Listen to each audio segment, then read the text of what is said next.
महफिल में बदनाम। नमस्कार भाई लोग, स्वागत है आप लोग का। आप लोग देख रहे हैं राम सुजीत मिश्रा अयोध्यावादी चैनल पर। तो भोजपुरी के ट्रेंडिंग स्टार अंकुश राजा और शिल्पी राग जी का गाना आज है। चलो करते हैं वीडियो को स्टार्ट। वीडियो स्टार्ट करने में छोटा सा रिक्वेस्ट है कि अभी तक हमारे चैनल को सब्सक्राइब नहीं किया तो हमारे चैनल को सब्सक्राइब कर लो। भोजपुरी से सबसे पहले सबसे फास्ट देखते रहिए आप लोग भोजपुरी से जो न्यूज़।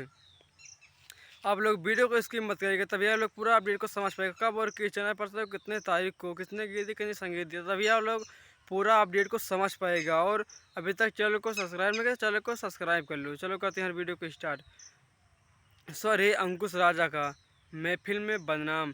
थोड़ा ये तो हिंदी टाइप का गाना है। हिंदी टाइप का गाना आप लोग जानते हैं। अंकुश राजा का ये चौथा गाना है जो हिंदी टाइप का आ रहा है।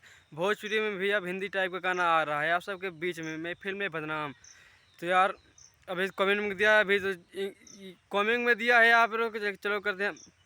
तो ये गाना आएगा 4 तारीख को, जो आज 3 तारीख का ये गाना कल आएगा, यानी कि कल 4 तारीख को सुबह के 7 बजे गाना आ जाएगा इंगल म्यूजिक पर से। इंगल म्यूजिक वालों कभी कमेंट में नहीं लेता, तो इंगल म्यूजिक पर थे आप लोग देखने के लिए। आप लोग जाइए और कल 4 बजे गाना आप लोग जरूर देखिए। महफिल में बदनाम, सिंगर अंकुश राजा और शिल्पी राज जी का बहुत ही गजब का गाना है। अगर सब हमारा वीडियो अच्छा लगा तो हमारे चैनल को सब्सक्राइब और लाइक शेयर आप लोग जरूर से जरूर करिए। आप लोग अंकुश राजा के जितने भी फ्रेंड्स हैं इस वीडियो को उनको आप तक जरूर से जरूर पहुँचता। तब तक के लिए नमस्कार, बाय बाय, जय हिंद।